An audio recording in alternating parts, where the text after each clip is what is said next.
आपके वरदानों में पल रहे हैं हम बाबा। आपके वरदानों में पल रहे हैं हम बाबा। हाथ देकर हाथ में चल रहे हैं हम बाबा। आपके वरदानों में पल रहे हैं हम बाबा। आपके वरदानों में पल रहे हैं हम बाबा।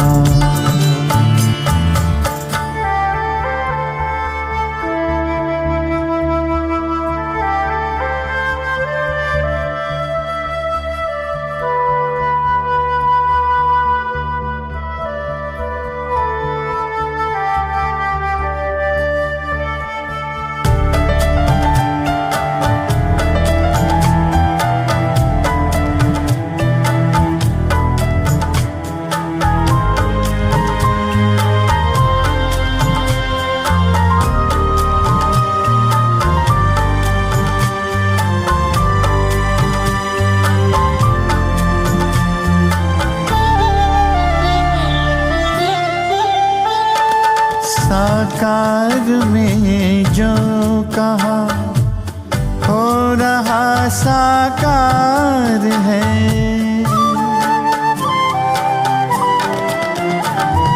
साकार में जो कहा हो रहा साकार है। मुस्कुराता आपके सपनों का संसार है। दीप बन आशाओं के जल रहे हैं हम बाबा। दीप बन आशाओं के जल रहे हैं हम बाबा।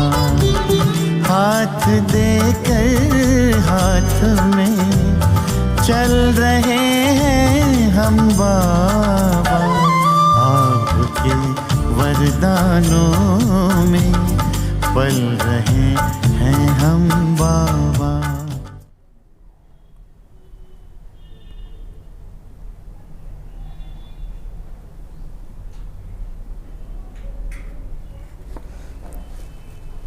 ओम शांति। आज बाबा की 22 दिसंबर 2020 की साकार महावाक्य सुनेंगे। बाबा कहते, मीठे बच्चे, तुम्हें अभी बाप द्वारा दिव्य दृष्टि मिली है। उस दिव्य दृष्टि से ही तुम आत्मा और परमात्मा को देख सकते हो। बाप द्वारा अभी हमें क्या मिला है? दिव्य दृष्टि। दिव्य दृष्टि अर्थात ज्ञान की तीसरा नेत्र, जिससे हम आत्मा और परमात्मा को देख सकते हैं। प्रश्न है, ड्रामा के किस राज को समझने वाले कौन सी राय किसी को भी नहीं देंगे? ड्रामा के किस राज को समझने वाले कौन सी राय किसी को भी नहीं देंगे? उत्तर बाबा कहती, जो समझते हैं कि ड्रामा में जो कुछ पास्ट हो गया वह फिर से एक्यूरेट रिपीट होगा। वह कभी किसी को भक्ति छोड़ने की राय नहीं देंगे। जब उनकी बुद्धि में ज्ञान अच्छी रीति बैठ जाएगा, समझेंगे हम आत्मा हैं, हमें बेहद के बाप से बरसा लेना है। जब बेहद के बाप की पहचान हो जाएगी तो हद की बातें स्वतः खत्म हो जाएगी। बाबा ने क्या कहा? जब बेहद के बाप की पहचान हो जाएगी तो हद की बातें स्वतः खत्म हो जाएगी। ओम शांति। अपनी आत्मा के स्वधर्म में बैठे हो। बाबा पूछ रहे हैं, हमारे आत्मा का स्वधर्म क्या है? शांत, शांत स्वरूप स्थिति में बैठना। रूहानी बाप रूहानी बच्चों से पूछते हैं, क्योंकि यह तो बच्चे जानते हैं एक ही बेहद का बाप है जिसको रूह कहते हैं।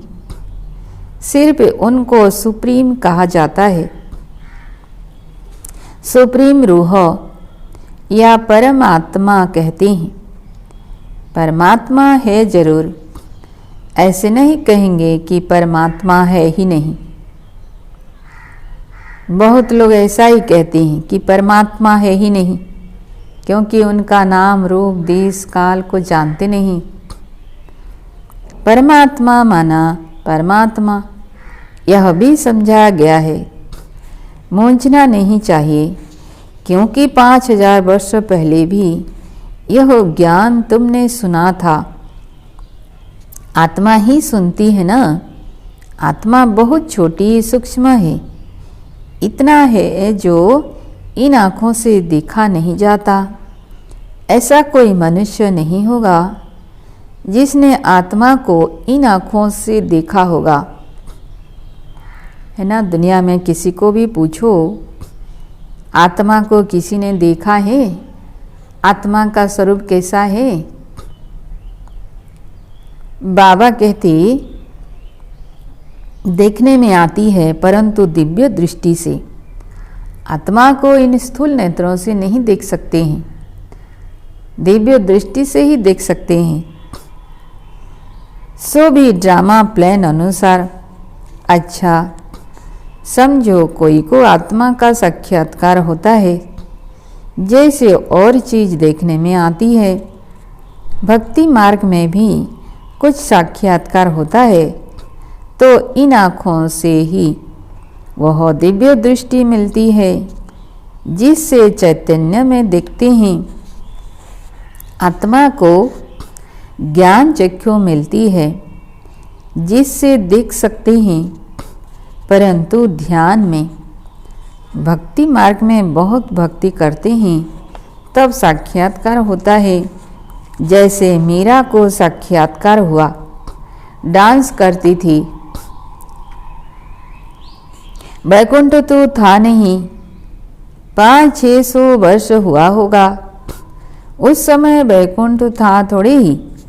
जो पास्ट हो गया है वह दिव्य दृष्टि से देखा जाता है। जब बहुत भक्ति करते करते एकदम भक्तिमय हो जाते हैं तब दीदार होता है। बाबा कहते हैं दीदार भी ऐसे नहीं होता है। जब बहुत भक्ति करते करते भक्ति में लीन हो जाते हैं तब उनको साक्षात्कार होता है, परंतु उनसे मुक्ति नहीं मिलती। मुक्ति, जीवन मुक्ति का रास्ता भक्ति से बिल्कुल न्यारा है। भारत में कितने ढेर मंदिर हैं।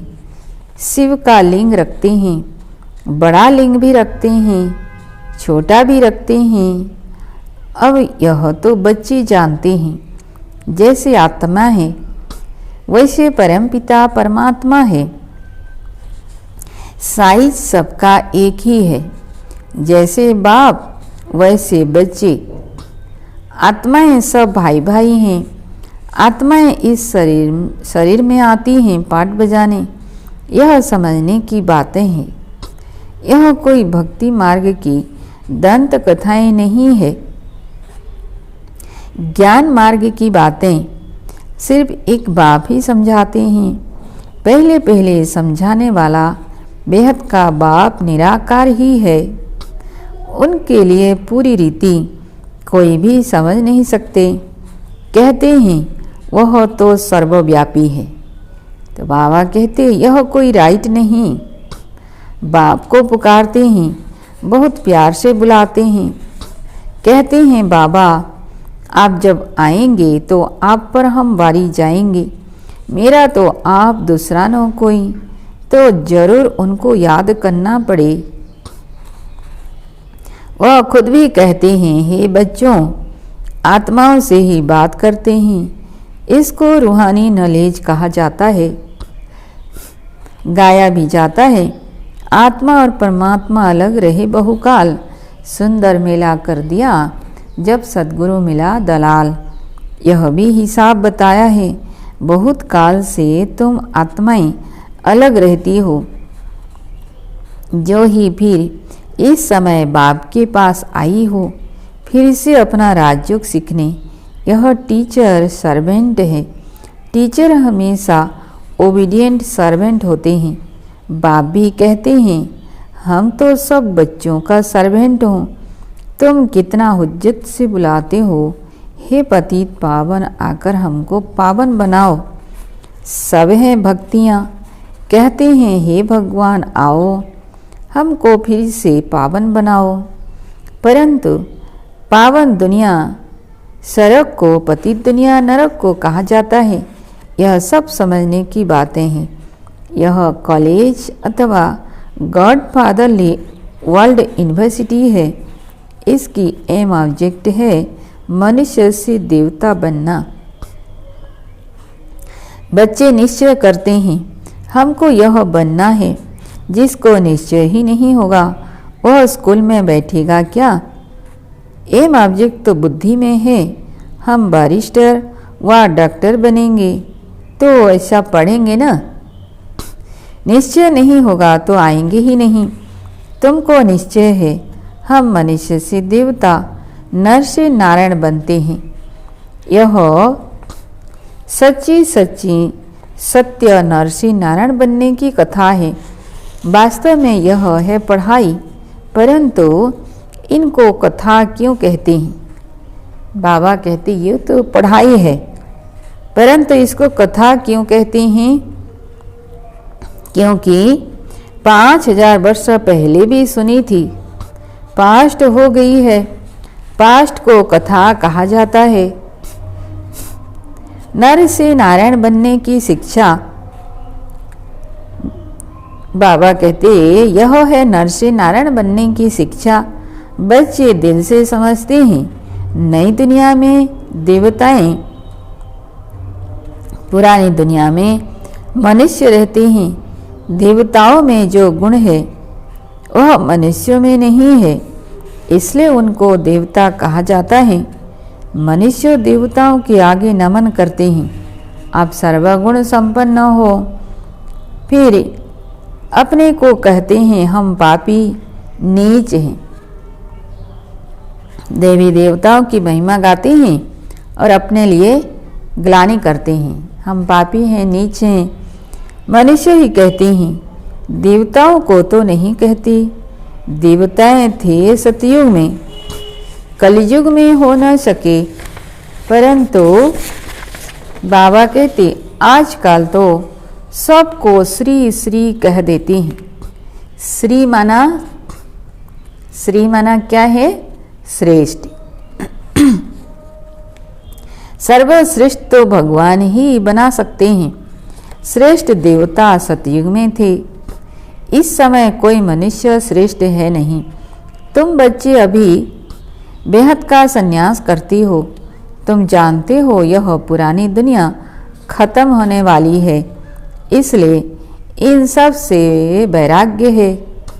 वह तो है हठयोगी सन्यासी, घरबार छोड़ निकले, फिर आकर महलों में बैठे हैं। नहीं तो कुटिया पर कोई खर्चा थोड़ी ही लगता है, कुछ भी नहीं। न बाबा कहते हैं सन्यासी लोग पहले जंगल में रहते हैं, कुटिया में, वहाँ तो कुछ भी खर्चा नहीं। और आजकल तो सब शहर में आ गए हैं। एकांत के लिए कुटिया में बैठना होता है। 9 की महलों में बाबा की भी कुटिया बनी हुई है। कुटिया में सब सुख है। अभी तुम बच्चों को पुरुषार्थ कर मनुष्य से देवता बनना है। तुम जानते हो ड्रामा में जो कुछ पास्ट हो गया वह फिर से एक्यूरेट रिपीट होगा। इसलिए किसी को भी ऐसी राय नहीं देनी है कि भक्ति छोड़ो। हम किसी को भी नहीं कह सकते हैं कि भक्ति छोड़ो। जब ज्ञान बुद्धि में आ जाएगा तो समझेंगे हम आत्मा हैं, हमको अब तो बेहद के बाप से बरसा लेना है। बेहद के बाप की जब पहचान होती है तो फिर हद की बातें खत्म हो जाती हैं। बाप कहते हैं गृहस्थ व्यवहार में रहते सिर्फ बुद्धि का योग बाप से लगाना है, शरीर निर्वाह के लिए कर्म भी करना है। जैसे भक्ति में भी कोई कोई बहुत नवधा भक्ति करते हैं, नियम से रोज जाकर दर्शन करते हैं। देहधारियों के पास जाना वह सब है जिस्मानी यात्रा। भक्ति मार्ग में कितने धक्के खाने पड़ते हैं, यहाँ कुछ भी धक्का नहीं खाना है। आते हैं तो समझाने के लिए बिठाया जाता है, बाकी याद के लिए कोई एक जगह बैठ नहीं जाना है। भक्ति मार्ग में कोई कृष्ण का भक्त होता है तो ऐसे नहीं चलते फिरते कृष्ण को याद नहीं कर सकते।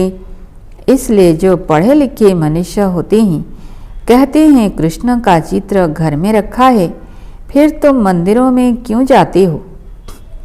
कृष्ण के चित्रों की पूजा तुम कहाँ भी करो। अच्छा, बाबा कहते हैं अच्छा चित्र न रखो, याद करते रहो। एक बार चीज देखी तो फिर वह याद रहती है। तो बाबा कहते तुमको भी यहाँ कहते हैं, तुमको भी यही कहते हैं। शिव बाबा को तुम घर बैठे याद नहीं कर सकते हो, यह तो है नई बात। शिव बाबा को कोई भी जानते नहीं, नाम रूप देश काल को जानते ही नहीं, कह देते हैं सर्वव्यापी। आत्मा को परमात्मा तो नहीं कहा जाता है। आत्मा को बाप की याद आती है, परंतु बाप को जानते नहीं तो समझाना पड़े 7 रोज। इसलिए 7 रोज का टाइम रखा है। फिर रेजगारी पॉइंट्स भी समझाई जाती है। बाप ज्ञान का सागर है ना, कितने समय से सुनते आए हो, क्योंकि नॉलेज है ना, समझते हो। हमको मनुष्य से देवता बनने की नॉलेज मिलती है। बाप कहते हैं तुमको नई नई गुह्य बातें सुनाते हैं। मुरली तुमको नहीं मिलती है तो तुम कितना चिल्लाते हो, है ना। एक दिन भी मुरली नहीं आएगी पोस्ट में तो कितना चिल्लाते हो। बाप कहते हैं तुम बाप को याद करो। मुरली पढ़ते हो फिर भी भूल जाते हो। पहले पहले तो यह याद करना है मैं आत्मा हूँ, इतनी छोटी बिंदी हूँ। आत्मा को भी जानना है। कहते हैं इनकी आत्मा निकल दूसरे में प्रवेश किया। हम आत्मा ही जन्म लेते लेते अपवित्र बने हैं। पहले तुम पवित्र गृहस्थ धर्म के थे। लक्ष्मी नारायण दोनों पवित्र थे, फिर दोनों ही अपवित्र बने। फिर दोनों पवित्र होते हैं तो क्या अपवित्र से पवित्र बने या पवित्र जन्म लिया? बाप बैठ समझाते हैं कैसे तुम पवित्र थे, फिर वाम मार्ग में जाने से अपवित्र बने हो। पुजारी को अपवित्र, पूज्य को पवित्र कहेंगे। सारे वर्ल्ड की हिस्ट्री ज्योग्राफी तुम्हारे बुद्धि में है। कौन कौन राज्य करते थे, कैसे उनको राज्य मिला, यह तुम जानते हो और कोई नहीं जो जानता हो। तुम्हारे पास भी आगे यह नॉलेज रचता और रचना के आदि मध्य अंत की नहीं थी। गोया नास्तिक थे, है ना। नास्तिक बाबा किसको कहते हैं? जो रचयिता और रचना के आदि मध्य अंत को नहीं जानते। नास्तिक बनने से कितना दुखी बन जाते हैं। अब तुम यहाँ आए हो यह देवता बनने, वहाँ कितने सुख होंगे। दैवी गुण भी यहाँ धारण करने हैं। प्रजापिता ब्रह्मा की औलाद भाई बहन ठहरे न, क्रिमिनल दृष्टि जानी नहीं चाहिए। इसमें है मेहनत। आंखें बड़ी क्रिमिनल है, सब अंगों से क्रिमिनल है आंखें। आधा कल्प क्रिमिनल, आधा कल्प सिविल रहती है। सतयुग में क्रिमिनल नहीं रहती है। आंखें क्रिमिनल है तो क्या कहती? आंखें क्रिमिनल है तो असुर कहलाती हैं। बाप खुद कहते हैं मैं पतित दुनिया में आता हूँ। जो पतित बने हैं उनको ही पावन बनना है। मनुष्य तो कहते हैं यह अपने को भगवान कहलाती हैं। झाड़ में देखो एकदम तमो प्रधान दुनिया के अंत में खड़ा है। वही फिर तपस्या कर रहे हैं। सतयुग से लक्ष्मी नारायण की डिनाइस्टी चलती है। संबत भी इन लक्ष्मी नारायण से गिना जाएगा, है ना। लक्ष्मी नारायण से ही संबत गिना जाएगा। 1 तारीख 1 मास 1 ईस्वी शुरू होगा। जब से लक्ष्मी नारायण राजगद्दी पर बैठेंगे, राज्य चलाएंगे। इसलिए बाबा कहते हैं लक्ष्मी नारायण का राज्य दिखाते हो तो लिखो। इससे 1250 वर्ष के बाद त्रेता। शास्त्रों में फिर लाखों वर्ष लिख दिए हैं। रात दिन का फर्क हो गया है। ब्रह्मा की रात आधा कल्प, ब्रह्मा की दिन आधा कल्प। यह बातें बाप ही समझाते हैं। फिर भी कहते हैं मीठे बच्चे अपने को आत्मा समझो, बाप को याद करो।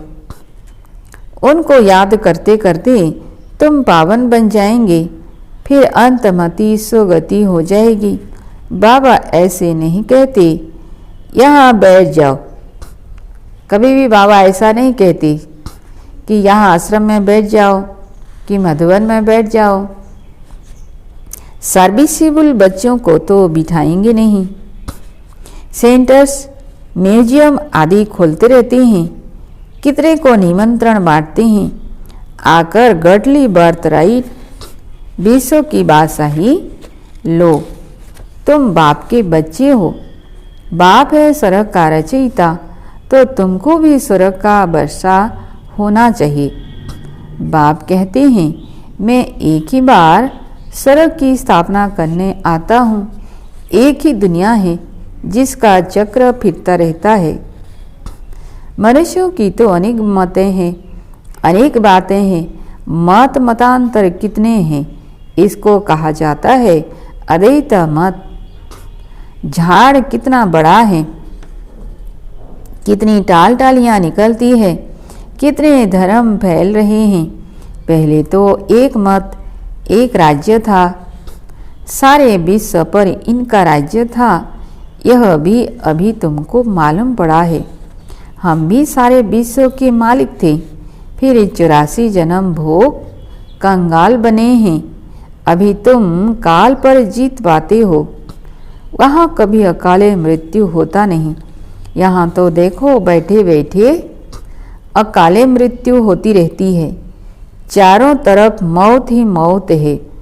वहाँ ऐसे नहीं होता, पूरी एज लाइफ रहती है। भारत में प्यूरिटी, पीस, प्रॉस्पेरिटी थी।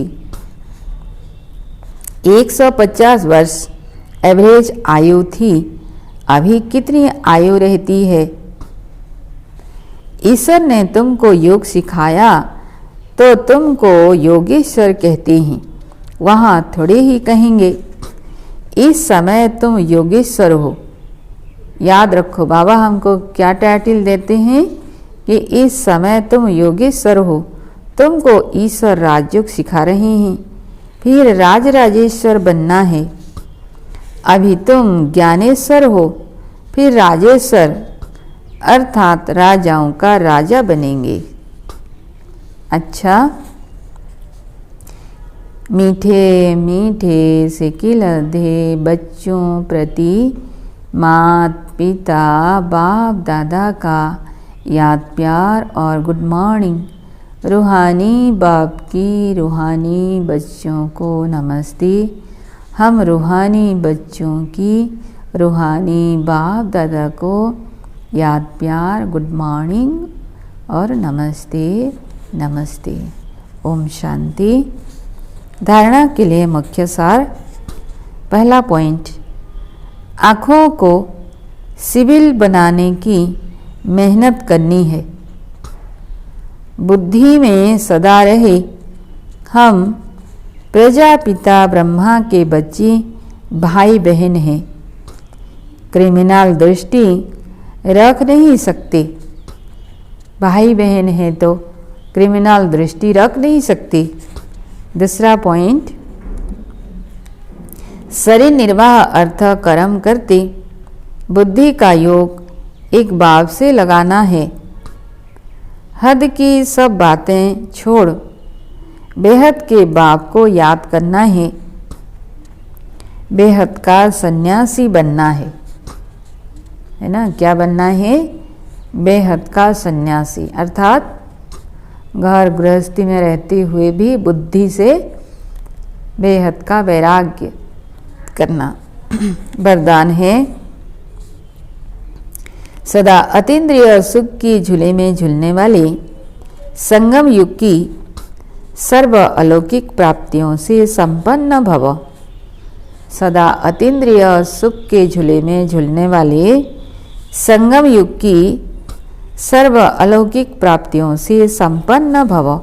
विस्तार में, जो बच्चे अलौकिक प्राप्तियों से सदा संपन्न हैं वो अतीन्द्रिय सुख की झूले में झूलते रहते हैं। जैसे जो लाडले बच्चे होते हैं उनको झूले में झुलाते हैं, ऐसे सर्व प्राप्ति संपन्न ब्राह्मणों का झूला अतीन्द्रिय सुख का झूला है।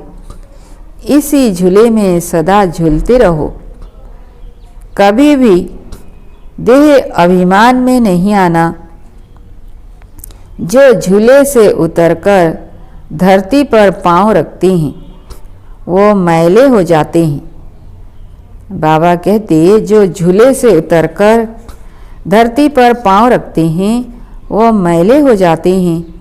ऊंचे ते ऊंचे बाप के सच्च बच्चे सदा अतीन्द्रिय सुख की झूले में झूलते मिट्टी में पाँव नहीं रख सकते। देह अभिमान मिट्टी है तो मिट्टी में कभी भी पाँव नहीं रखना। अतीन्द्रिय सुख के झूले में झूलते रहना। स्लोगन, मैं त्यागी हूँ, मैं त्यागी हूँ। इस अभिमान का त्याग ही सच्चा त्याग है। मैं त्यागी हूँ, ये भी अभिमान है, तो इस अभिमान का त्याग ही सच्चा त्याग है। अच्छा, ओम शांति।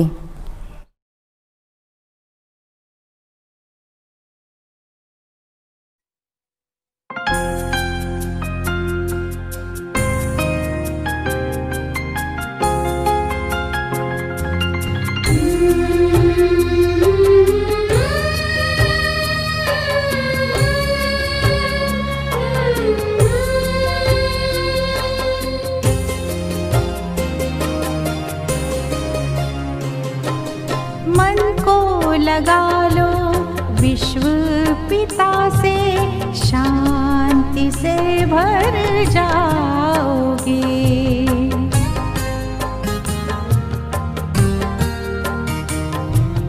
मन को लगा लो विश्व पिता से, शांति से भर जाओगे। बरसेगी इतनी शांति की किरणें, बरसेगी इतनी शांति की किरणें, मन उज्ज्वल तुम पाओगे।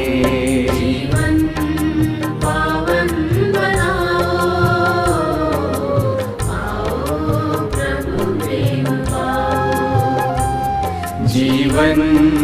पावन बनाओ, आओ प्रभु प्रेम पाओ।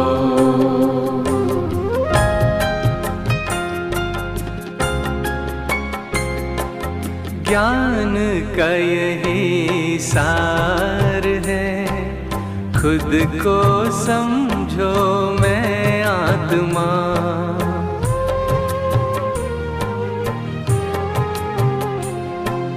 ज्ञान का यही सार है, खुद को समझो मैं आत्मा। अजर अमर मैं अविनाशी, मेरे पिता शिव परमात्मा। शुद्ध संकल्पों से भर लो मन को, शुद्ध संकल्पों से भर लो मन को। हर पल सफलता पा